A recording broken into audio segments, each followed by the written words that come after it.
Voilà, mes amis, à nouveau, on se retrouve pour le groupe Rai. Et encore une fois, désactivez vos micros de manière à ce qu'il n'y ait pas de bruit. Et on va commencer. Alors, on commence cette semaine et jusque pratiquement à la fin du livre de Shemot, en français l'Exode. On commence à parler du Mishkan. Le Mishkan, c'est d'une certaine manière un petit peu le microcosme de ce que sera le temple. Premier temple, deuxième temple et bientôt troisième temple à Jérusalem. Et dans le désert, il y a une sorte encore une fois, de préfiguration à ce que sera le temple et on l'appelle le Mishkan. Alors je voudrais aujourd'hui bien sûr parler plus du temple et arriver à des notions très très importantes que je vais d'abord exposer devant vous et puis après j'espère qu'il y aura des questions à ce sujet. Comme vous le savez, d'après notre tradition, à Jérusalem, il y aura 3 temples. Les 2 premiers ont été détruits. Le premier a été détruit par Nabuchodonosor, qui était un Babylonien, aujourd'hui un Irakien, puisque la Babylonie, c'est surtout l'Irak. Le deuxième temple a été détruit par Rome. Et le troisième temple, lui, qui sera reconstruit par le Mashiach au moment de la délivrance finale, le troisième temple ne sera pas détruit. Et la différence aussi entre les 2 premiers et le troisième, c'est que les 2 premiers étaient plus des temples qui concernaient Israël, le peuple juif, alors que le troisième temple, comme le disent les prophètes, ma maison sera une maison de prière pour tous les peuples. C'est-à-dire que ce sera d'une certaine manière l'endroit où tous les peuples se réuniront avec égalité, avec fraternité, avec unité, pour pouvoir prier et s'adresser au Maître du monde. Maintenant, je voudrais revenir, il faut éteindre les micros, mes amis, voilà. Je voudrais revenir plus sur le pourquoi de la destruction des 2 premiers et pourquoi le troisième ne sera pas détruit et pourquoi le troisième sera autant le temple d'Israël que celui de toutes les nations, comme encore une fois l'enseignent nos maîtres, qui beiti bet tefila yikare lechol ha'amim, ma maison sera une maison de prière pour tous les peuples. Alors, on va essayer d'approfondir les choses et je vais d'abord présenter les choses d'une manière formelle et au fur et à mesure les approfondir. Le premier temple a été détruit par les Babyloniens. Il y a une allusion assez extraordinaire que je vais expliquer. Nos maîtres disent que le premier temple a été construit par le mérite d'Abraham, le deuxième temple a été construit par le mérite de Yitzhak, et le troisième temple sera construit par le mérite de Yaakov, mais je préfère dire Israël, puisque c'est le deuxième nom de Yaakov, comme je vais l'expliquer dans quelques minutes. Or, on sait que d'Abraham est sorti Ishmaël, aujourd'hui l'islam. De Yitzhak est sorti Esav, que nos maîtres depuis des millénaires comparent au monde occidental et à leur époque comparent Esav au monde romain qui va donner naissance au monde occidental. Le deuxième temple a été détruit par Rome, par Titus. Or, c'est absolument incroyable, puisque le deuxième temple, comme je viens de vous l'expliquer, a été construit par le mérite de Yitzhak, mais de Yitzhak est sorti Esav. Esav, l'origine du monde occidental, et l'origine du monde occidental, l'Empire romain. Donc on voit quelque chose d'assez extraordinaire. Le deuxième temple est construit par le mérite de Yitzhak, mais il est détruit par le fils de Yitzhak, par Esav. Maintenant, revenons au premier temple. Le premier temple a été détruit par les Babyloniens. À cette époque-là, bien sûr, les Babyloniens ne sont absolument pas musulmans. Mais d'un autre côté, il y a une allusion absolument incroyable, puisque le premier temple a été construit par le mérite d'Abraham, et il est détruit par les Babyloniens, Mais d'un autre côté, plus tard, la Babylonie, ainsi que la grande majorité du Proche-Orient, vont devenir, d'une certaine manière, la maison de l'islam, et en particulier l'Irak, puisque la différence qu'il y a entre l'Irak, l'Iran, l'Arabie Saoudite, le Liban, la Syrie, c'est que dans tous ces pays-là, ce sont ou des chiites ou des sunnites. Le seul pays où il y a un vrai mélange de chiites et de sunnites, ça veut dire les deux représentants du monde islamique, c'est précisément jusqu'à aujourd'hui encore en Irak. Il y a énormément de chiites. Chiites, c'est surtout l'Iran, et énormément de sunnites aussi en Irak. Alors que en Arabie Saoudite, il n'y a que des sunnites. En Iran, il n'y a que des chiites. Au Liban, ce sont des chrétiens ou des chiites. Le Hezbollah est chiite. Ça veut dire que c'est toujours ou sunnite ou chiite. Et ce qui est absolument incroyable, c'est que le seul pays au Proche-Orient qui représente l'ensemble de l'islam, c'est l'Irak, où encore une fois il y a des chiites et il y a des sunnites. Et comme par hasard, des siècles auparavant, c'est un peuple vivant dans ce qui est l'Irak aujourd'hui qui détruit le premier temple. L'allusion est absolument incroyable, d'une précision qui fait honte à la science, tellement c'est précis, puisque plus tard en Irak, encore une fois, va se retrouver l'islam, mais pas seulement une partie de l'islam, les deux aspects de l'islam sunnite et l'islam chiite, et c'est précisément, justement, ce que représente Ishmaël, puisque de Ishmaël, le fils d'Abraham, sont sorties les deux grandes tendances de l'islam, qui sont la tendance sunnite et la tendance chiite, et comme par hasard, ceux qui détruisent, encore une fois je me répète, le premier temple, viennent d'Irak, l'Irak qui sera le berceau des siècles plus tard des deux grandes tendances de l'islam chiite et l'islam sunnite. Donc, encore une fois, on comprend le lien absolument incroyable. Le premier temple est construit par le mérite d'Abraham et il est détruit d'une certaine manière par ce qui sera plus tard Ishmaël, le fils d'Abraham, et surtout venant d'Irak, qui représente les deux tendances de l'islam. Le deuxième temple, on l'a expliqué, il est détruit par les Romains, donc d'après notre tradition, le fils de Yitzhak. C'est donc absolument incroyable de voir que finalement, parce que les deux premiers pères, l'un, le premier a mis au monde Ishmaël, et le premier temple sera détruit par un peuple qui vient justement d'un endroit qui contiendra beaucoup plus tard les deux aspects de l'islam, l'Irak. Après le deuxième temple, construit par le mérite de Yitzhak et détruit par son fils Esav, qui représente l'Empire romain à l'époque, et plus tard le monde occidental. Donc ce qui veut dire qu'on voit quelque chose d'assez extraordinaire que je vais expliquer au fur et à mesure.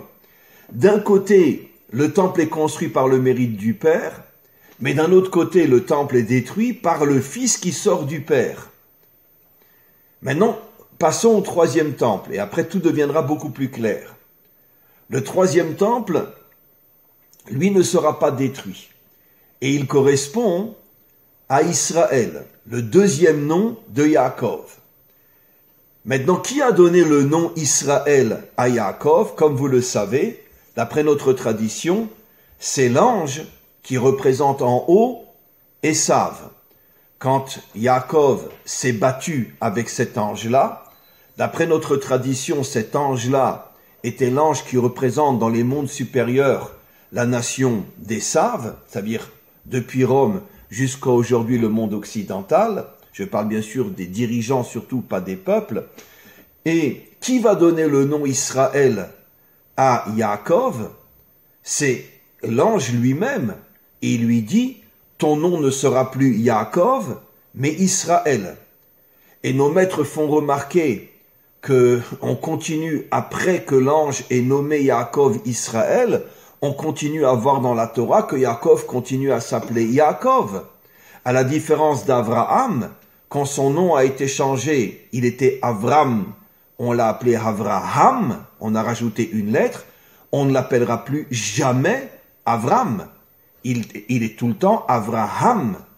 Alors pourquoi, puisque l'ange dit à Yaakov, ton nom ne sera plus Yaakov mais Israël, pourquoi on continue à l'appeler Yaakov? Nos maîtres expliquent, et je vais expliquer la différence. Pour l'instant, on n'est que dans l'introduction. Yaakov représente le peuple juif, surtout et essentiellement pendant tout le temps de l'exil, alors que Israël représente le peuple juif essentiellement au moment de la délivrance finale, et c'est la raison pour laquelle, malgré le fait que l'ange appelle Yaakov Israël, la Torah continue à appeler Yaakov de son premier nom Yaakov, pour nous faire comprendre que le nom Israël ne sera véritablement donné au peuple juif que au moment de la délivrance finale. Alors, c'est vrai qu'aujourd'hui, sur le plan moderne, on appelle la terre d'Israël ou le pays d'Israël Israël, mais ça, c'est peut-être aussi une préfiguration à ce que véritablement le peuple juif deviendra au moment de la délivrance finale. Je voudrais maintenant arriver à l'essentiel pour pouvoir expliquer tout ce qu'on vient de dire. Quelle est la différence entre le nom Yaakov et le nom Israël? Et pourquoi c'est finalement Esav ou son ange lui-même qui donne le nom Israël à Yaakov? Ça veut dire que d'une certaine manière, et c'est pour ça que le troisième temple ne sera pas détruit, puisque finalement, il sera reconstruit par le mérite d'Israël, mais le nom Israël a été donné par les nations elles-mêmes, en tout cas par le monde occidental. Et j'irai même plus loin. N'oublions pas qu'une fois que Yaakov a pris les bénédictions à Esav, et qu'il s'est enfui après, parce qu'il avait peur d'être tué par Esav, la Torah nous dit que Esav a été se lier à Ishmaël, il a été épouser la fille d'Ishmaël, et nos commentaires expliquent, c'est une préfiguration à ce qui se passera juste avant la délivrance finale, où il y aura une alliance très très forte entre le monde occidental et le monde musulman, dans le but de détruire l'État d'Israël. Aujourd'hui, malheureusement, n'écoutez pas ce que je dis, surtout que le bon Dieu n'écoute pas ce que je dis. Aujourd'hui, tout est en train de recommencer avec Biden en Amérique, qui fait tout pour s'unir avec l'islam et détruire l'État d'Israël. N'oublions pas que 3 des conseillers les plus importants de Biden sont d'origine palestinienne. C'est-à-dire 3 conseillers qui sont nés ici, dans ce qu'on appelle la Palestine, qui ont émigré il y a de nombreuses années en Amérique, qui sont américains aujourd'hui, mais d'origine palestinienne. Et comme par hasard, Biden en fait ses 3 plus grands conseillers, dont un, qui est palestinien d'origine, est à la tête de tous les renseignements, donc le FBI, la CIA et quantité d'autres choses. C'est lui qui a été nommé à la tête de tous les renseignements pour pouvoir donc mettre à la tête des renseignements américains quelqu'un qui évidemment ne jure que de détruire l'État d'Israël. On sait qu'il y a des accords secrets de plus en plus maintenant entre Biden et l'Iran pour permettre à l'Iran de construire la bombe atomique. Et donc, on ne sait pas comment Israël va réagir, mais aujourd'hui, à vision humaine, on est dans une situation assez catastrophique. Bon, ça a commencé bien avant Biden, avec Clinton, avec quantité d'autres, etc. On a eu une petite, on pourrait dire, comment on appelle ça, une interpôt, je ne sais pas comment on dit ça en français, avec Trump. Mais disons que ça fait déjà depuis de nombreuses années que sous la table, les dirigeants américains font tout pour faire disparaître l'État d'Israël. Peut-être ça vous choque ce que je dis parce que ça vous paraît bizarre, mais croyez-moi que c'est vrai, mais c'est pas le sujet maintenant. Mais en tous les cas, la Torah nous raconte déjà il y a 4000 ans qu'il y a une alliance entre le monde occidental et l'islam. Et pourquoi? Dans le but de détruire Yaakov, dans le but de détruire Israël.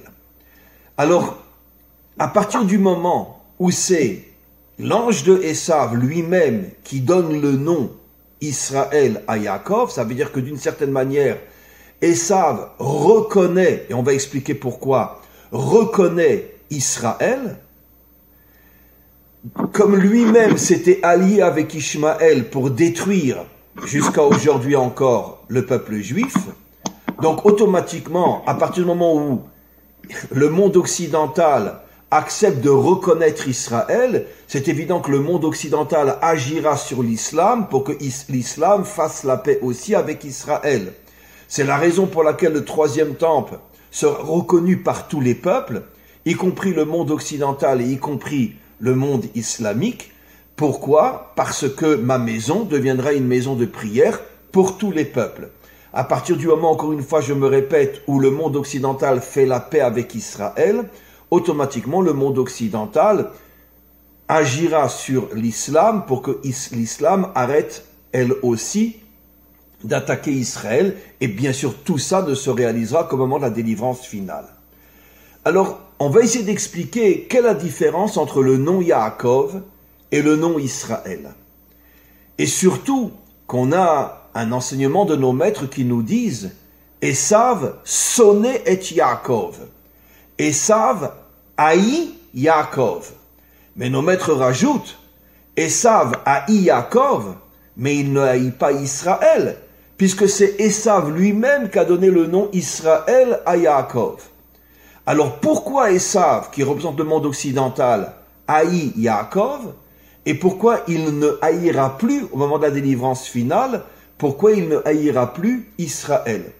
Quelle est la différence fondamentale entre ces deux noms? Alors, évidemment, comme il s'agit de sujets qui sont liés à la Torah, vous imaginez que plusieurs milliards d'explications ne seraient même pas le commencement de l'introduction, mais je vais malgré tout expliquer quelque chose, en précisant que ne croyez surtout pas que j'ai tout expliqué. Le nom Yaakov est composé de deux parties. La première lettre est un Yud, qui a pour valeur numérique 10, qui font allusion aux 10 commandements, qui font allusion à la Torah tout entière, puisque toute la Torah, comme vous le savez, est inclue dans les 10 commandements. Après la lettre Yud, il y a le mot Ekev. Ekev qui veut dire le talon. Le talon qui représente la partie la plus basse du corps. C'est la raison pour laquelle nos maîtres nous disent que quand Israël est en exil, il est appelé Yaakov. Yaakov, c'est le nom d'Israël en exil, parce que cela nous montre que Israël est tout en bas, tout en bas, tout en bas, tout en bas, tout en bas, dominé par tous les peuples, persécuté par tous les peuples, comme le talon qui est tout en bas et qui a la partie la plus basse du corps. Mais il y a une explication beaucoup, beaucoup plus profonde encore. En vérité, si vous regardez vous-même, vous remarquerez la valeur numérique du mot Ekev, c'est 172. Vous remarquerez que dans les 10 commandements, il y a 172 mots qui forment le mot Ekev, le talon. Ça veut dire que les 10 commandements et les 172 mots des 10 commandements forment le mot Yaakov, puisque les 10 commandements, la première lettre, le Yud, valeur numérique 10, et après Ekev, 172, qui sont les 172 mots contenus dans les 10 commandements.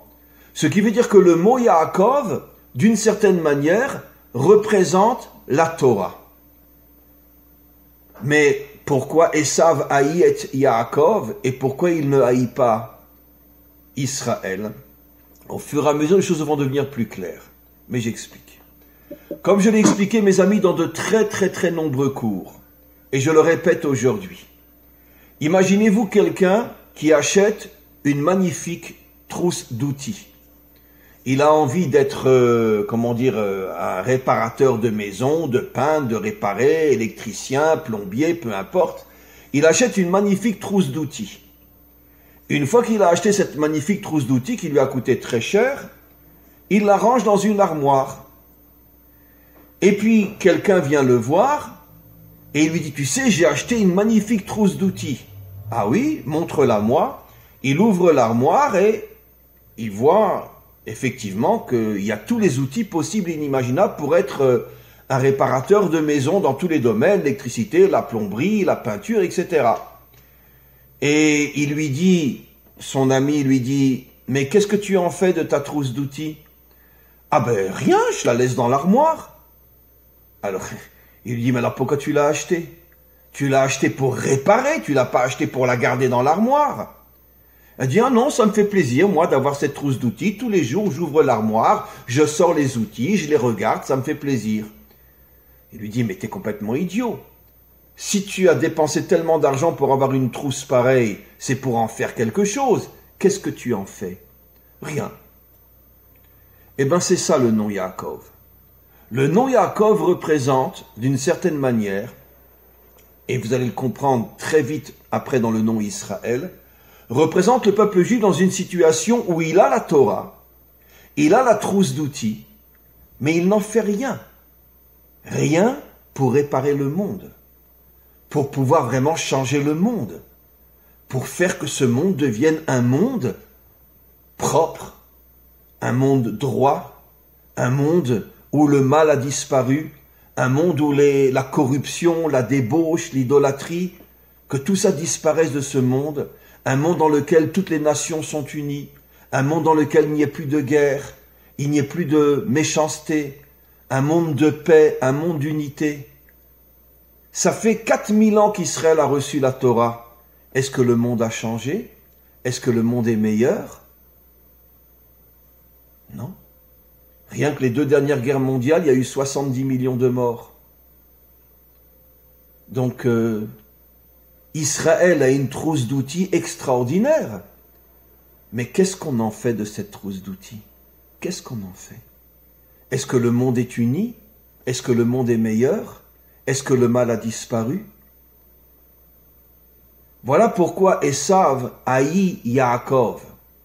L'explication profonde, et c'est dur pour moi de le dire, parce que j'aurais tendance plutôt à parler en bien de mon peuple, mais j'essaye d'être honnête. La vérité, c'est que ça fait 4000 ans qu'on a reçu la Torah.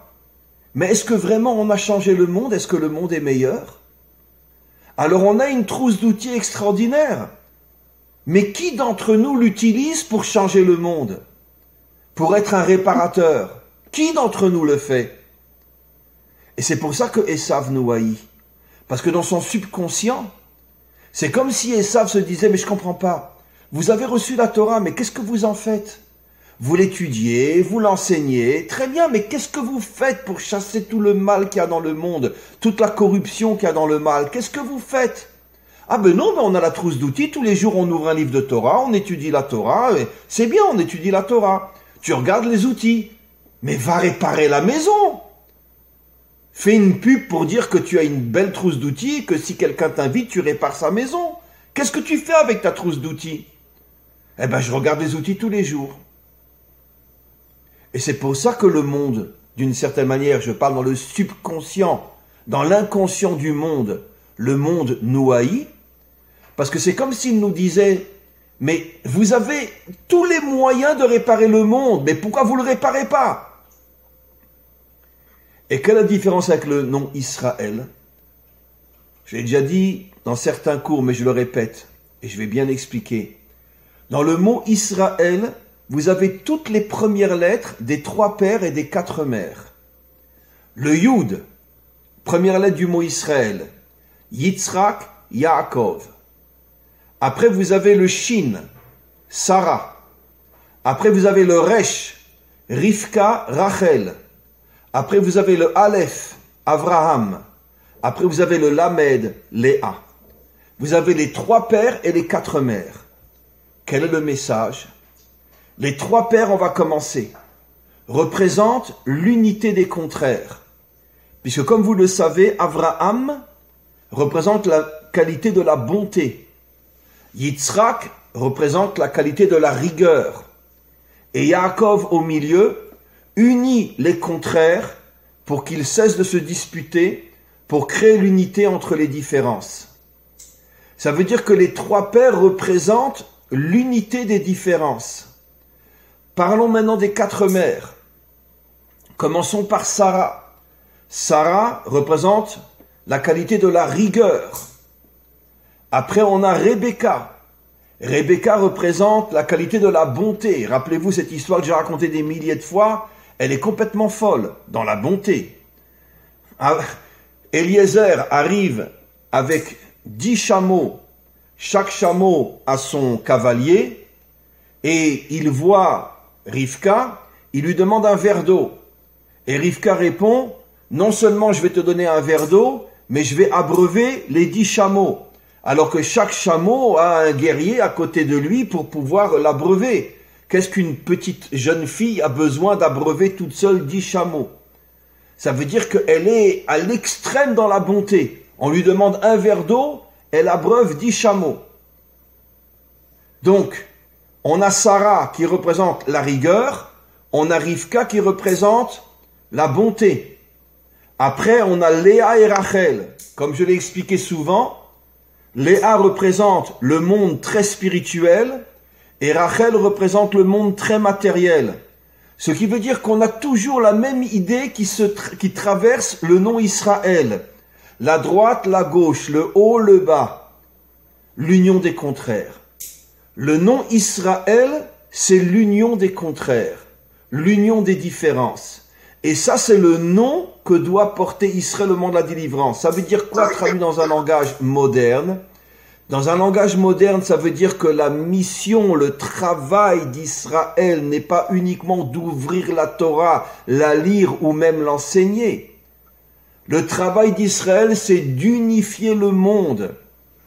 Les peuples qui ont, on pourrait dire, la qualité de la rigueur, comme les Chinois, comme les Russes, les unir avec des peuples qui ont plus la qualité de, on pourrait dire, de l'ouverture, le libéralisme, la démocratie.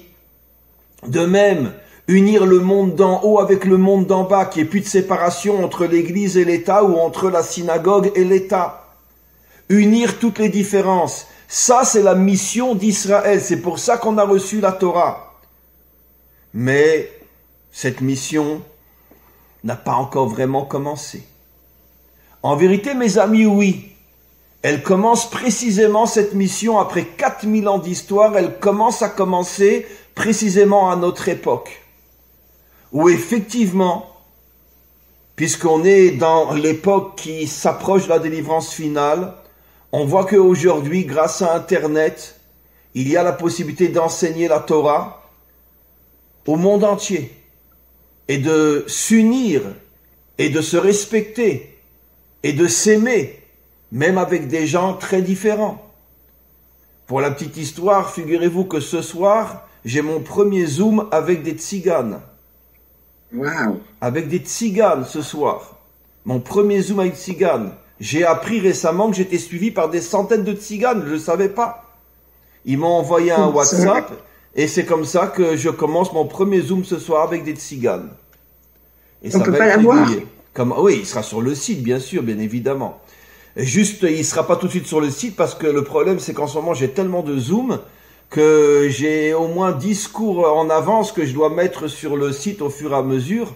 Mais ce soir, j'ai mon premier cours avec des tziganes. C'est absolument incroyable. Dont un espagnol qui va parler, qui sera traduit en français, etc. Et donc, on voit aujourd'hui que finalement le travail d'Israël commence à se réaliser. L'unité entre toutes les tendances possibles.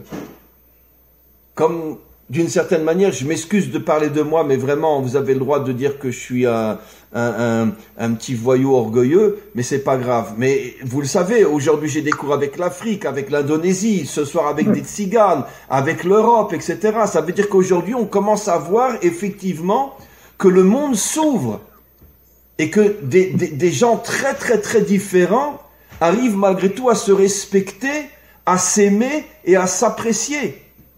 Si je ne me trompe pas, l'espagnol qui va parler ce soir, bon, le cours sera sur le site bientôt, c'est un pasteur protestant qui va parler des origines juives des tziganes.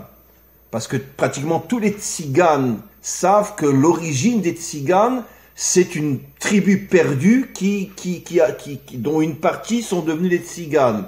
Et lui, c'est un pasteur protestant qui, bien qu'en étant protestant, va expliquer avec des preuves à l'appui que finalement l'origine des tziganes, il y a de nombreux siècles déjà, c'est une origine juive, d'une tribu perdue. Et la plupart des tziganes le disent et même en sont fiers. Même si aujourd'hui ils sont protestants ou évangéliques ou catholiques. Mais ils savent que leur origine est juive. Et donc on voit qu'aujourd'hui, on peut, je veux dire, un juif peut parler avec un pasteur, peut parler avec un curé, peut parler ou des gens normaux, et il y a un respect, il y a une compréhension, chose qui était même pas envisageable il y a encore 50 ans. Vous imaginez, il y a 50 ans, un rave juif qui parle avec un pasteur évangélique, s'ils parlent, ils ne vont parler que pour prouver que chacun des deux a raison et que l'autre est un idiot. Mais aujourd'hui, non.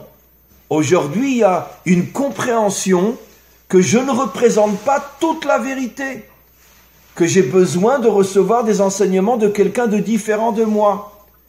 Et c'est ce qui fait que d'une certaine manière, toutes les tendances se purifient de plus en plus. Et que finalement, en acceptant l'autre, on comprend que je ne suis pas le nombril du bon Dieu. Et je ne suis pas le seul à détenir la vérité. Et que j'ai besoin de l'autre qui est tellement différent de moi pour compléter ce qui me manque. Comme j'explique toujours, le symbole du couple. Comment est appelée la femme, l'épouse, Ezer Kenegdo. Elle est ton aide parce qu'elle est contre toi. Pas contre toi pour te détruire, mais contre toi dans le sens que c'est pas ta boniche. Elle a le droit d'avoir ses propres idées, sa propre indépendance, et ne pas toujours être d'accord avec toi. Et c'est comme ça que le couple devient un.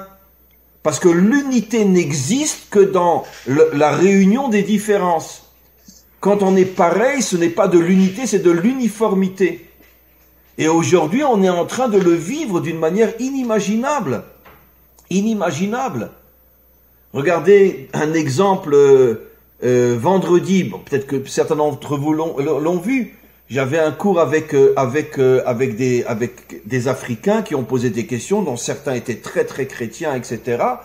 Ils ont posé des questions sur Jésus, sur ci, sur ça. Je leur ai répondu avec beaucoup de respect, bien sûr d'une manière où je n'étais pas du tout d'accord avec ce qu'ils disaient, mais ils ont accepté, ils ont entendu. Vous imaginez il y a 50 ans, il y a 100 ans, un juif qui oserait dire que Jésus n'est pas le Fils de Dieu? Mais aujourd'hui, c'est fou ce qui se passe. Aujourd'hui, quelqu'un qui est un vrai chrétien peut accepter d'entendre de la part d'un juif que Jésus n'est pas le Fils de Dieu. Et quand je termine mon exposé, ils me disent « Merci Rav, merci de m'avoir expliqué ce que vous avez dit. » Mais qui aurait pu imaginer il y a 50 ans une chose pareille? Donc on voit que le monde est en train de changer. Et c'est ça la mission d'Israël, de faire l'unité entre les contraires, avec la Torah. Mais la Torah n'est qu'un outil. Et malheureusement, pendant tout le temps de l'exil, une grande partie de ceux qui étudient la Torah ne font que l'étudier, mais ne s'en servent pas comme un ustensile pour changer le monde, pour avoir une relation avec des gens différents de tous les peuples et des gens de religions différentes, de couleurs différentes, de races différentes, pour unir et réunifier le monde. Et aujourd'hui, on est en train de le voir. Alors maintenant, vous comprenez pourquoi Esav, qui représente le monde occidental, déteste Yaakov, mais c'est lui qui donne le nom à Israël, le nom Israël. C'est comme si le monde occidental nous disait, tant que vous, les Juifs, vous ne réaliserez pas votre mission, nous ne vous aimons pas. Parce que vous êtes détenteurs de quelque chose qui est censé changer le monde et vous ne faites rien pour le changer. Donc on vous haït. Le jour où Israël prendra conscience que sa véritable mission est d'amener l'unité dans le monde, et surtout pas l'uniformité, mais l'unité. Tu restes ce que tu es, mais tu me respectes, je te respecte. Et toi et moi, on est de vrais amis, même si on est très différents dans énormément de domaines. Quand Israël va comprendre que la Torah lui a été donnée pour créer l'unité dans le monde, c'est-à-dire l'union des contraires, à ce moment-là, y compris le monde occidental et même y compris l'islam, d'une certaine manière reconnaîtront Israël et l'humanité tout entière se reconstruira. Et c'est pour ça que le 3e temple s'appellera la maison de prière pour tous les peuples. Vous croyez que quand un Français viendra au temple, dans le 3e temple, il va prier dans un livre de prière juif? Vous croyez qu'un musulman va prier dans un livre de prière juif? Eh bien sûr que non. Qui peut imaginer une chose pareille? Maintenant, c'est sûr que toutes les religions vont s'affiner, vont se transformer, vont se changer. Mais nos maîtres, comme je l'ai souvent expliqué, affirment que la Torah a 70 facettes qui vont se dévoiler au moment de la délivrance finale, et que chaque nation aura sa facette, qui sera très différente des 69 autres facettes. Ce qui veut dire que même si énormément de choses vont peut-être se transformer dans les religions, par exemple, le djihad, c'est sûr qu'il n'existera plus dans la religion musulmane, c'est évident que ça disparaîtra. Dans chaque religion, énormément de choses s'affineront. D'une certaine manière, même dans la religion juive, que les juifs arrêteront, parce qu'il y en a trop chez nous qui pensent qu'on est le peuple élu. On n'est pas le peuple élu, on est le peuple choisi. J'ai déjà expliqué des milliards de fois la différence entre élu et choisi. Élu, ça veut dire que tu es le meilleur. Choisi, ça veut dire que j'ai choisi d'être médecin, j'ai choisi d'être avocat. Mais ça ne veut pas dire que l'avocat est meilleur que le médecin ou le médecin est meilleur que l'avocat. Comprenez ce que je veux dire, la différence entre élu et choisi? Non, on a été choisi pour une mission. Mais on n'est pas le peuple élu, on n'est pas un peuple qui est meilleur que les autres. Il y a chez nous des gens très bien, il y a dans tous les peuples des gens très bien. Il y a dans tous les peuples des crapules, il y a chez les juifs des crapules aussi. Donc on a une mission à remplir, et le Mashiach, lui, va dévoiler les 70 autres facettes qui correspondent aux 70 peuples, mais les approches spirituelles des peuples resteront très différentes. C'est évident que les musulmans n'auront jamais l'approche chrétienne, les chrétiens n'auront jamais l'approche musulmane, les bouddhistes n'auront jamais l'approche chrétienne ou musulmane. Maintenant, je ne dis pas que, encore une fois, que l'islam restera au moment de la délivrance tel qu'il est aujourd'hui. Je ne dis pas que la chrétienté restera au moment de la délivrance telle qu'elle est aujourd'hui. À plus forte raison, le bouddhisme. Mais ça ne veut pas dire qu'il y aura une uniformité, que tout le monde va servir Dieu de la même manière. Jamais de la vie. Parce que les peuples sont différents, les caractères sont différents, les approches sont différentes, les sensibilités sont différentes. Et ça correspond aux 70 facettes. Et la grande force du Mashiach, qui fera qu'il sera respecté par l'humanité tout entière, c'est qu'il va arriver à construire 70 facettes du service divin, différentes mais unies. Et à ce moment-là, c'est la raison pour laquelle le troisième temple sera le temple, pas uniquement des Juifs, mais sera le temple de l'humanité tout entière, où chacun avec sa tendance, sa sensibilité, son caractère viendra servir le maître du monde, à sa manière à lui, mais dans le respect des autres, dans le respect des différences, et il y aura donc une unité absolument parfaite. Donc, pour conclure, mes amis, je dirais que finalement, il aura fallu presque 4000 ans à l'humanité tout entière, et au peuple juif en particulier, pour comprendre pourquoi on est sur terre. Comme je ne cesse de le dire, et cette notion pour moi devient de plus en plus forte, parce qu'elle est fondamentale, si le maître du monde a créé des blancs, des jaunes, des rouges, des noirs, si le maître du monde a laissé tellement de religions se profiler dans le monde, c'est que il veut nous transmettre un message. Et le message c'est que le maître du monde veut un monde différent, avec des différences. C'est pour ça que Léa représentait le monde du haut et sa sœur Rachel représentait le monde du bas. C'est pour ça que Abraham, le père de Yitzhak, Abraham représentait la bonté alors que son fils représentait la rigueur. Chacun était différent de l'autre, même au niveau des racines d'Israël, qui est le microcosme de l'humanité tout entière. Le maître du monde ne supporte pas un monde uniforme, qui est malheureusement la grande faute de beaucoup de religions. Et ça changera. C'est évident que beaucoup de chrétiens voudraient que tout le monde soit chrétien. Les musulmans, n'en parlons pas, ils voudraient que tout le monde soit musulman. C'est sûr que ça disparaîtra un jour. Parce que les musulmans se rendront compte que non, pas tout le monde peut être musulman. Les chrétiens se rendront compte que non, pas tout le monde peut être chrétien. Évidemment. Chez nous, comme je l'ai souvent expliqué chez les juifs, chez nous le prosélytisme est interdit. Donc dans ce domaine-là, on n'a pas fauté, puisqu'on n'a pas le droit d'essayer de convertir un non-juif. Mais d'un autre côté, chez nous, on a le grand défaut de se croire le peuple élu. On est meilleur que les autres. Et ce défaut aussi, il va falloir qu'on le corrige et qu'on se nettoie de ça. Parce qu'aujourd'hui, grâce à Internet et grâce au fait qu'aujourd'hui le monde est devenu un petit village, on se rend compte qu'il y a des gens extraordinaires partout, des gens fabuleux partout. Même s'ils ne sont pas juifs, il y a des gens extraordinaires partout. Donc on est aujourd'hui dans ce que moi j'appelle les prémices de la délivrance finale. Et notre travail aujourd'hui, c'est de nettoyer notre croyance de tous les aspects idolâtres. Et pour moi, la définition de l'idolâtrie, c'est de penser que moi j'ai raison et les autres ont tort. Ça, c'est la racine de l'idolâtrie. Moi j'ai raison et les autres ont tort. D'accord? Maintenant, encore une fois, je l'ai déjà dit des milliers de fois et je n'ai aucune honte à le redire. Je pense que quelqu'un qui rentre dans une église catholique et qui se prosterne devant une statue et qui se met à prier, c'est évident qu'il est dans le mensonge et dans l'erreur totale. Mais ça ne veut pas dire pour autant que je ne vais pas respecter cette personne-là. Comprenez? Ça ne veut pas dire pour autant que je ne vais pas la respecter, parce que peut-être que dans d'autres domaines de la vie, c'est quelqu'un d'extraordinaire, et très certainement. Donc dans ce domaine-là, mon travail est d'essayer de lui faire comprendre, écoute, regarde, j'arrive pas à te comprendre, tu es un homme bien, tu es une femme bien, tu as un couple extraordinaire, tu as des enfants magnifiques, j'arrive pas à comprendre comment tu te prosternes devant une statue. C'est de la pierre, pourquoi tu parles à de la pierre? Ça je peux lui expliquer.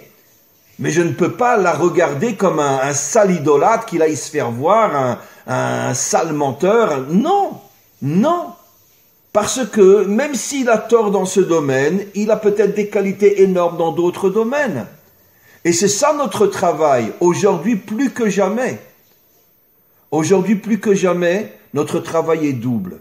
Nous devons, avec tout le respect du monde, essayer d'expliquer à ceux que nous pensons être dans l'erreur, leur expliquer leur erreur, mais d'un autre côté, s'enlever une fois pour toutes de la tête que tous deviendront comme moi.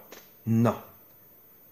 On va, encore une fois, nettoyer tout ce qu'il y a de mauvais dans les idéologies, dans les religions, dans les philosophies. On va nettoyer ces choses-là. Mais les différences resteront. Et grâce à ces différences nettoyées, on pourra atteindre l'unité. C'est ça notre travail véritable. Et c'est pour ça, encore une fois, que le troisième temple sera construit par le mérite d'Israël et non de Yaakov. Israël, comme je l'ai expliqué, est le symbole de l'unité entre les contraires, ce qui amènera le respect, la paix dans l'humanité tout entière. Et ça, c'est le rôle d'Israël. Le rôle qui, encore une fois, pendant des millénaires, je me répète, n'a même pas commencé à être réalisé. Aujourd'hui, on commence à avoir vraiment les graines et les prémices de cette réalisation. Et au fur et à mesure que les choses vont avancer, on arrivera, bien sûr, à vision humaine, je ne sais pas comment, parce que ça va sans doute être très très difficile, parce que même si au niveau des peuples, comme je dis toujours, la différence fondamentale entre les peuples et les dirigeants, au niveau des peuples, les peuples sont beaucoup plus, on pourrait dire, beaucoup plus à même d'accepter la vérité vraie que les dirigeants, parce que les dirigeants étant au pouvoir, ayant le culte de l'ego, l'argent, etc., ça leur est très très difficile de lâcher prise. Mais au niveau des peuples, déjà, il y a un réveil inimaginable qui est en train de se produire. Et ce réveil-là est véritablement la preuve que nous sommes véritablement entrés dans la phase de la délivrance finale. Voilà mes amis, y a-t-il des questions? Oui, Rav, j'ai une question. Oui. Marie-Claire.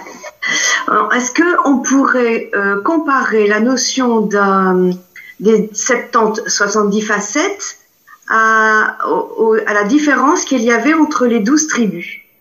Oui, absolument. D'ailleurs, pour prouver ce que vous dites, les 12 enfants de Yaakov ont donné naissance à 70 personnes. Quand Israël descend en Égypte, on est 70, dit la Torah. Pourquoi? On est le microcosme de l'humanité tout entière, pour nous faire comprendre que c'est pas seulement Israël qui descend en exil, c'est l'humanité tout entière. Mais la racine des 70, c'est effectivement le chiffre 12. Et pourquoi le chiffre 12? Alors ça aussi, très très rapidement, parce que en vérité, comme vous le savez, il y a 6 qualités fondamentales qui sont la bonté, la rigueur, l'unité entre la bonté et la rigueur, c'est-à-dire savoir quand être bon, savoir quand être rigoureux. Après, on a la qualité qui s'appelle la victoire, qui veut dire qu'un homme doit être un gagnant, il ne doit jamais se désespérer, il ne doit jamais baisser la tête, même quand il est devant une montagne d'épreuves, il doit sentir en lui la force de tout défoncer et de continuer, ne jamais rebrousser chemin. Cinquième qualité, la reconnaissance, être reconnaissant à l'égard de Dieu, à l'égard de tous ceux qui me font du bien. Et la sixième qualité, la stabilité. Et la septième qualité, les six qualités, pardon, la septième qualité c'est encore autre chose, c'est au moment de la délivrance. Les six qualités. Et donc pourquoi 12 tribus? Parce qu'en vérité, chacune de ces qualités, elle a deux aspects. L'aspect droite et l'aspect gauche. L'aspect rigueur, gauche, rien à voir avec la gauche d'aujourd'hui, et l'aspect droite qui est l'aspect bonté, selon les codes bibliques. Ça veut dire que, donnons un exemple, et après vous comprendrez pour toutes les autres. La bonté. Il y a des moments où être bon, être vraiment bon, vouloir faire du bien, c'est montrer de la rigueur. Ça veut dire que, je donne toujours cet exemple tellement idiot, mais bon, excusez-moi, il aura des pâquerettes. Et si mon fils de 10 ans me demande 50 €, et je lui dis, tiens, qu'est-ce que tu vas faire avec ces 50 €? Papa, je voudrais me fumer un petit joint. Et je lui dis, bah tiens, prends, vas-y, va fumer ton joint. Et dans ce cas-là, j'ai été bon ou j'ai été CON? D'accord? Très bien. C'est pas de la bonté. Par contre, si je lui dis, hors de question, mon fils, va dans ta chambre et je veux pas que tu sortes jusqu'à ce soir, je suis bon à ce moment-là? Oui, je suis très bon. Ça veut dire que, bon, évidemment, il faut savoir comment le faire, je résume. Ça veut dire qu'il y a des moments où la bonté, la vraie bonté, nécessite de la rigueur. C'est-à-dire, dans chaque qualité, tu as l'aspect bon visible ou l'aspect rigueur qui est aussi une vraie bonté. Dans la rigueur aussi, tu es rigoureux, très rigoureux, et il y a des fois où la rigueur, je vais donner un exemple aussi assez extraordinaire, la rigueur peut se traduire par une forme de bonté. Comment la rigueur peut se traduire par une forme de bonté? Eh ben, je raconte souvent cette histoire-là, qui est qu'un roi qui avait un seul fils, et il voulait tester son fils, si son fils pourrait être roi après lui. Bon, c'est une métaphore, bien sûr. Et donc, il avait une servante dans le royaume, une femme très très très bien, une jeune fille très très très bien. Il l'a appelée, il lui dit, écoute, regarde, tu vas t'habiller en prostituée, je voudrais que tu ailles tenter mon fils, je voudrais voir s'il tombe. S'il tombe, eh ben, je lui confierai pas la royauté, s'il ne tombe pas, tu deviendras son épouse. Donc, elle est partie le tenter, et il n'est pas tombé, et finalement, ils se sont mariés, lui, il est devenu roi, elle est devenue reine. Mais, c'était en vérité quoi? C'était un acte de rigueur, parce que si tu tombes, tu n'auras pas la royauté, mais qui se présente sous la forme d'un plaisir. D'accord? Et donc, finalement, la rigueur se cachait derrière une tentation, derrière un plaisir. Ça veut dire que ce sont deux exemples qui prouvent que toutes les qualités ont parfois une vitrine qui est différente de la qualité elle-même. C'est pour ça qu'il y a 12 tribus qui représentent les 6 qualités avec l'aspect bonté visible ou l'aspect rigueur visible, et à l'intérieur se cache la qualité. On peut, encore une fois, être bon dans la rigueur, on peut être bon dans la bonté, on peut être rigoureux dans la douceur, on peut être rigoureux dans la rigueur. C'est pour ça qu'on arrive à 12. Voilà. Et en vérité, ça concerne l'humanité tout entière. Parce qu'au moment de la délivrance finale, puisqu'il y a 70 peuples qui vont être constitués, ce qui veut dire que l'origine de ces 70 peuples, c'est ces 6 qualités multipliées par 2 qui vont former les 70 peuples. Et chacun selon sa nature, chacun selon son peuple, aura un aspect différent. C'est sûr que les Chinois resteront toujours avec une nature très rigoureuse, très dure. Les Russes aussi, ils ne changeront pas. Mais par contre, au moment de la délivrance, les Russes ou les Chinois apprendront à gérer leur nature et des fois se servir de leur nature pour faire du bien. De même, les occidentaux, démocrates, libéraux et je t'aime, je t'aime, je t'aime, c'est je chante I love, I love, I love toute la journée, apprendront aussi à se servir de leur bonté pour être aussi rigoureux. Vous comprenez? Si je t'aime mon fils, je te laisserai pas fumer un joint à 10 ans. Voilà. Donc, parce que je t'aime. Même si toi tu prends ça comme un acte de rigueur. Et tu vas pleurer dans ta chambre, tu dis qu'est-ce qu'il est méchant mon père. Mais un jour tu comprendras qu'est-ce qu'il est gentil mon père. Voilà. Oui, Mika. Oui, bonjour Rav. J'avais une question en fait. Pourquoi, durant toute l'histoire, les trois quarts des grands rabbinim, au contraire, ils consacraient leur vie à l'étude de la Torah et ils poussaient même leurs fidèles à faire de même. Ils disaient oui, l'imut Torah keneged kulam, et bon voilà, c'est ça, il faut tout le temps être dans l'étude de la Torah et l'accomplissement des mitzvot, et c'est ça le ikar c'était ça le ikar pour eux.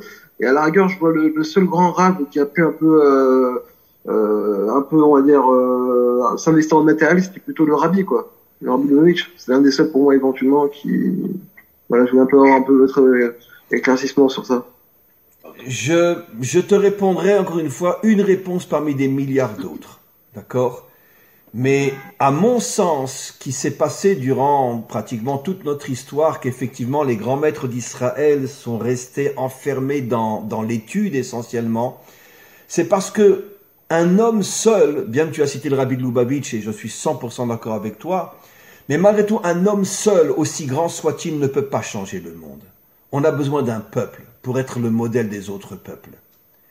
Et malheureusement, ce qui s'est passé dans notre histoire, et malheureusement jusqu'à aujourd'hui, c'est que, je pourrais presque dire, la majorité du peuple juif n'a pas encore compris quelle est sa mission. Et la Torah a été donnée pas à des individus, la Torah a été donnée à Israël en tant que nation. Tu comprends ? Et malheureusement, ça, on l'a complètement perdu. On s'imagine si on a des grands à notre tête, bon ben, c'est eux qui représentent la Torah. Non, non, non et non. C'est à nous, Israël, de réaliser notre mission, de changer le monde.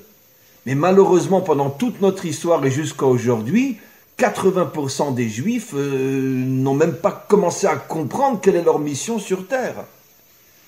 Que grâce à Dieu, avec le Mashiach, une grande partie prendra conscience. Mais jusqu'à aujourd'hui, il faut avoir l'honnêteté, le courage de dire que nous n'avons pas, en tant que peuple, compris quelle est notre véritable mission.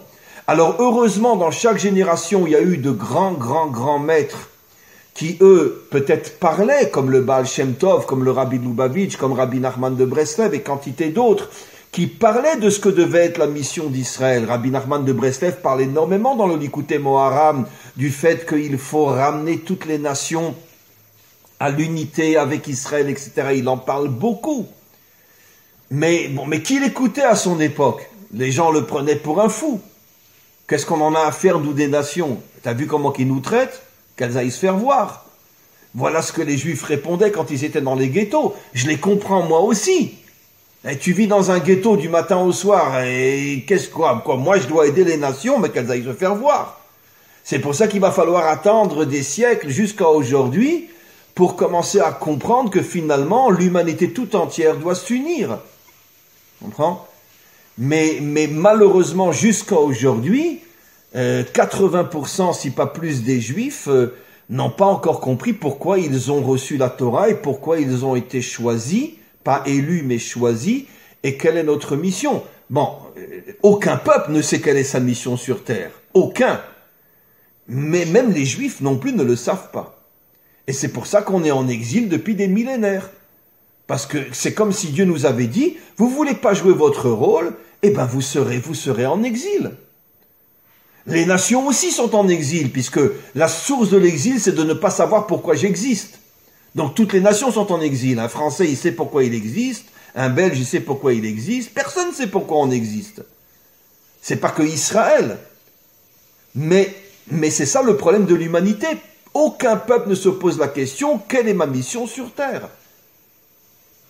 Et donc, je pense, pour répondre à ta question, c'est pour ça que les grands maîtres d'Israël, d'une certaine manière, s'enfermaient dans un ghetto spirituel, parce qu'ils comprenaient que de toute façon, s'ils disent s'ils disent à Israël sortez pour aller changer le monde, ils vont être pris pour des malades mentaux.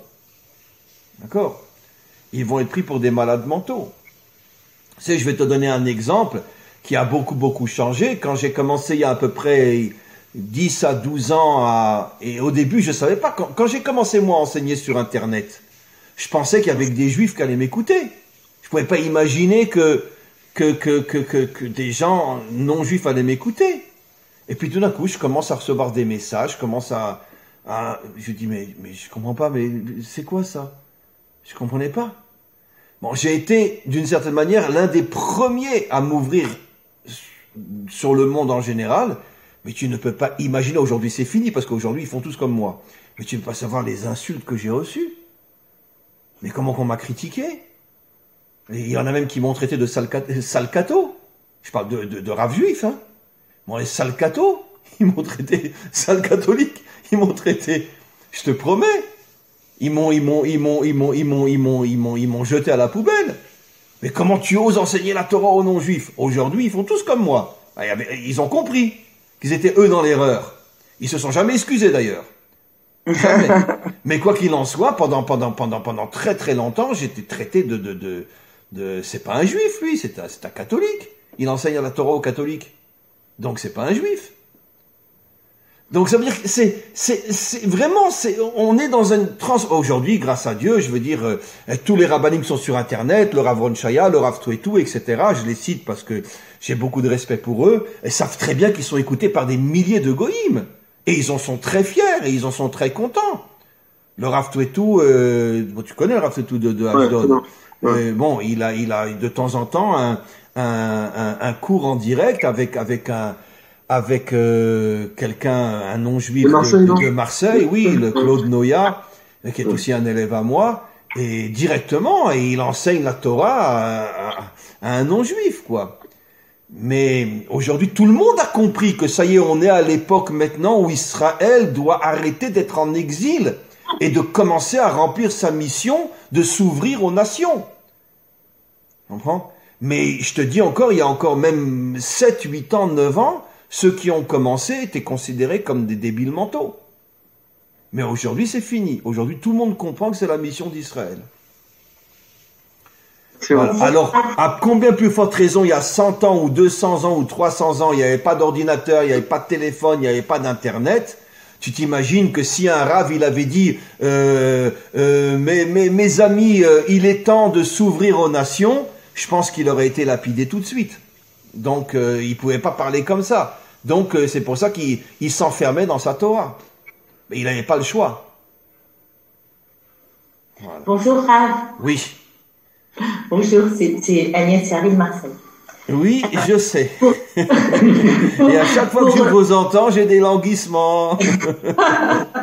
C'est pour ça que je le dis. Voilà. Alors, par rapport à votre cours, j'ai retenu par exemple que Biden avait trois conseillers, comme par hasard, comme Pharaon, avec Bilam, Jov et le troisième, je me souviens. Yitro était un des conseillers de Pharaon. Voilà, donc c'est quand même le hasard étant on n'y croit pas de toutes les façons. Et ensuite Yaakov par rapport à je veux juste rajouter, excusez-moi de vous interrompre, oui. Ce qui est très intéressant, oui. C'est que le mot Biden en araméen veut dire menteur. Ah oui. Et je ne trafique rien. Biden en araméen veut dire menteur.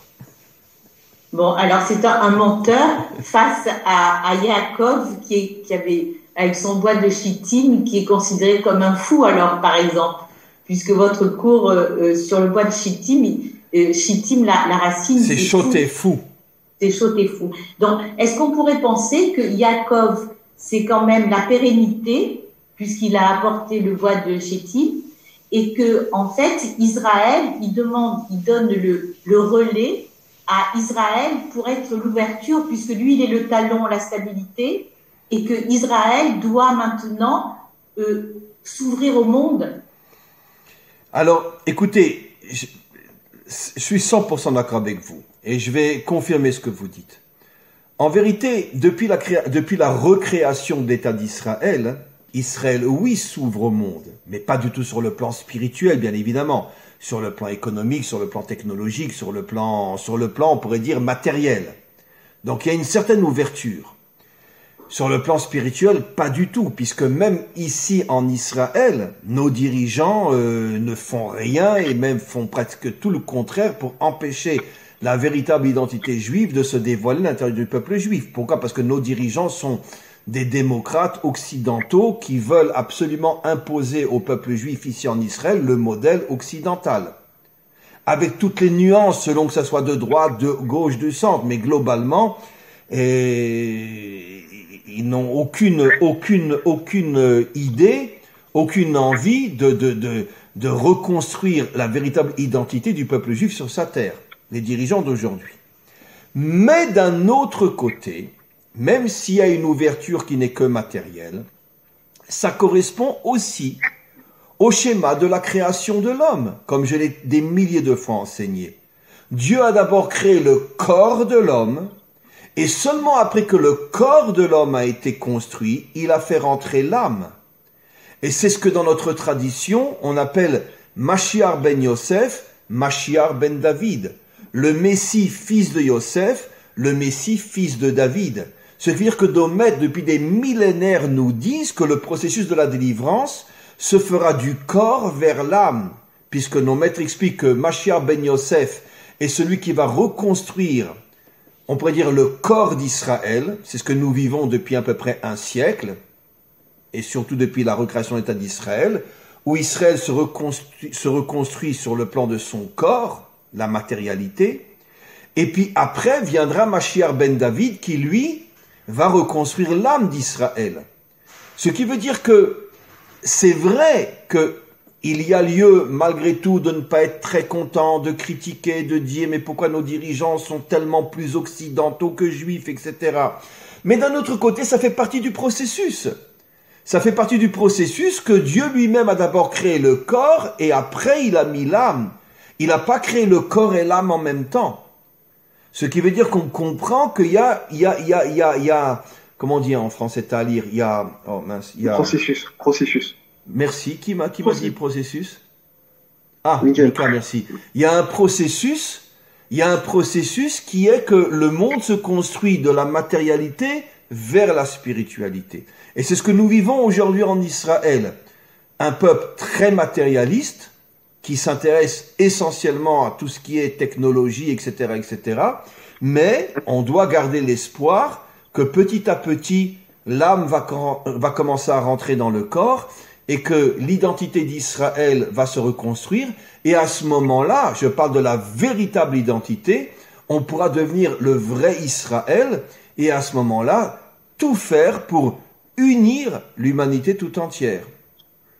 Et je veux juste dire à titre personnel aussi, et je l'ai déjà dit, bon, excusez-moi encore une fois de le redire, je suis vraiment un sale petit orgueilleux, mais vous savez le nombre de musulmans qui me suivent et qui m'apprécient et qui me respectent, mais vous n'imaginez pas, j'ai des échanges avec, et pas des musulmans de France, de Tunisie, du Maroc, etc. Et vous savez, bon, je donne beaucoup plus de cours en hébreu qu'en français, vous savez que j'ai des Jordaniens qui suivent mes cours sur YouTube en hébreu.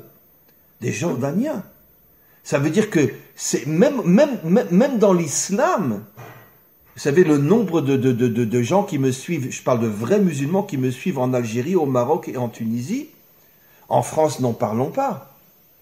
Mais même des Jordaniens.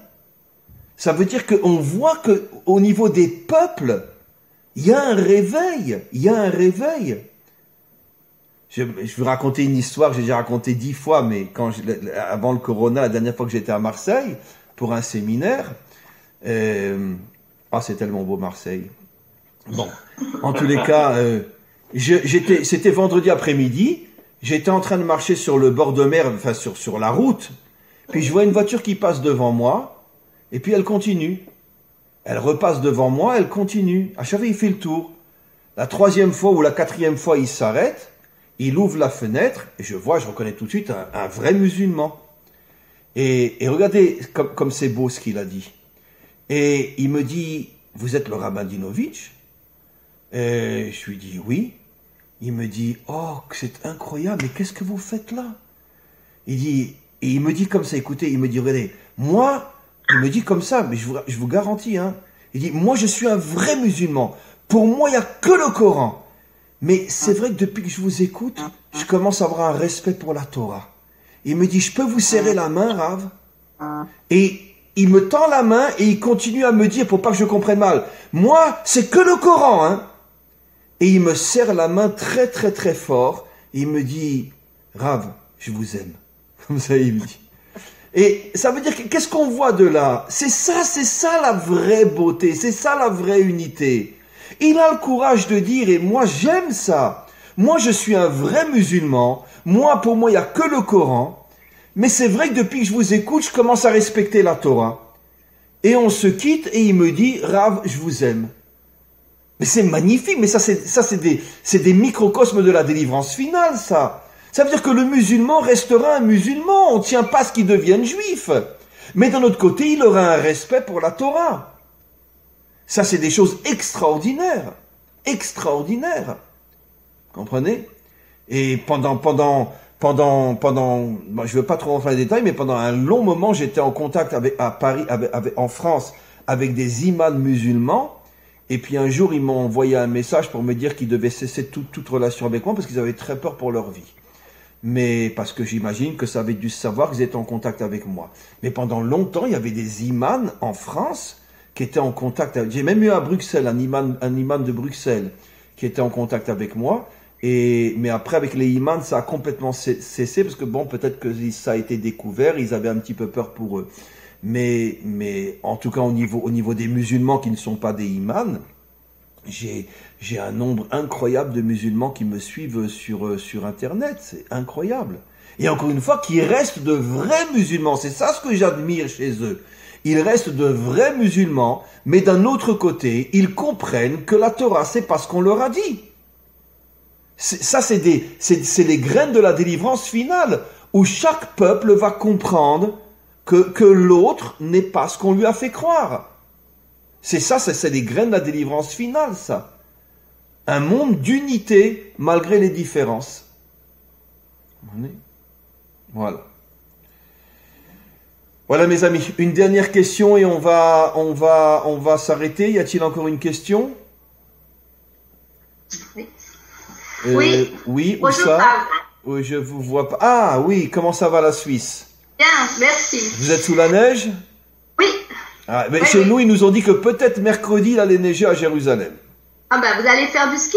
Non, vous parlez, la neige à Jérusalem, c'est 3 flocons il faut juste les photographier pour pas les oublier. Mais bon, il y aura peut-être 3-4 flocons qui vont tomber à Jérusalem. Bon, vous enverrez une photo. Voilà. En parlant du corps, pourquoi le Mishkan n'est pas considéré comme le premier temple? Alors, le Mishkan, en vérité, parmi des milliards de réponses possibles, fait allusion à je vais dire en français, à la présence divine qui accompagne Israël pendant l'exil. Parce que n'oublions pas que les 40 ans que nous avons passés dans le désert font allusion aux 4 exils, 44, aux 4 exils d'Israël. Babylone, Perse, Grèce, Rome. Et donc on est resté, à cause de nos fautes à nous, à cause de la faute des explorateurs et la faute du veau d'or, on est resté 40 ans dans le désert, qui est une allusion aux 4 exils d'Israël. Et le Mishkan fait allusion à ce que nos maîtres nous expliquent depuis des millénaires, que malgré le fait que nous sommes éparpillés parmi les nations, la présence divine est parmi nous. Et c'est ce qui fait qu'on n'a pas disparu. Parce que comment imaginer sur 4000 ans d'histoire, mes amis, ça fait 3000 ans qu'on est en exil. L'exil a commencé avec la destruction du premier temple, d'accord? Et ça fait donc 3000 ans qu'on est en exil, puisque même quand une partie d'Israël est revenue avec Ezra pour construire le deuxième temple, c'est 2-3% uniquement. 98% sont restés en Babylonie, en Perse, etc. et se sont éparpillés. Ce qui veut dire que ça fait 3000 ans qu'on est en exil. Comment vous pouvez comprendre qu'un peuple si petit, 3000 ans en exil, avec toutes les persécutions et tout ce qu'on a traversé, comment qu'il est toujours là? Alors c'est ça l'allusion du Mishkan, que Dieu nous a promis qu'il ne nous abandonnera pas. C'est ça l'allusion du Mishkan. Donc C'est pas vraiment le temple, car le temple représente la présence d'Hachem quand nous sommes sur notre terre, mais le Mishkan, c'est la promesse que Dieu ne nous abandonnera pas pendant les 4 exils que nous avons traversés. Voilà. Voilà mes amis. Encore une fois, merci énormément pour votre présence, pour vos questions. On se retrouve la semaine prochaine. C'est toujours le même link, hein, donc c'est pas compliqué. On se retrouve la semaine prochaine. Et encore une fois, fermez les oreilles pour ce que je vais dire, d'accord? C'est vraiment le meilleur moment que je passe de la semaine. C'est le groupe Rai que j'ai avec vous. C'est vraiment un moment extraordinaire. Vous êtes des gens extraordinaires.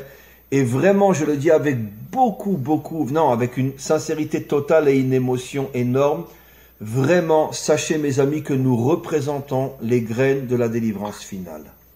Parce qu'il y a dans ce groupe-là des juifs, des non-juifs. Il y a des gens de France, de Belgique, de Suisse, de partout, et même de Marseille. Et on est tous ensemble à se construire ensemble, à s'aimer, à s'apprécier, à se respecter. Mais c'est sûr et certain que nous sommes les graines de la délivrance finale. Et soyez sûrs d'une chose, et sincèrement je ne me trompe pas, quand le Mashiach se dévoilera, il appellera chacun d'entre vous, il l'amènera à ses côtés, et il lui dira, sache que c'est grâce à toi que je suis là aujourd'hui. Sachez que notre rôle est énorme, notre responsabilité est énorme. Nous sommes le microcosme de la réunification de l'humanité tout entière. Voilà. Et ce soir, comme je vous l'ai dit, j'ai un cours avec les Tziganes qui sera bientôt sur le site. Et je ne sais pas ce que ça va donner, mais c'est assez impressionnant. Et voilà. À très bientôt, mes amis. Une très très bonne semaine, un très très bon dimanche. Et on se retrouve la semaine prochaine à 11h, 10h en Europe, 11h heure Israël. Merci à vous tous. Merci beaucoup, Rav. Merci à tout le monde. Au revoir. Au revoir. Au revoir à vous tous. Au revoir.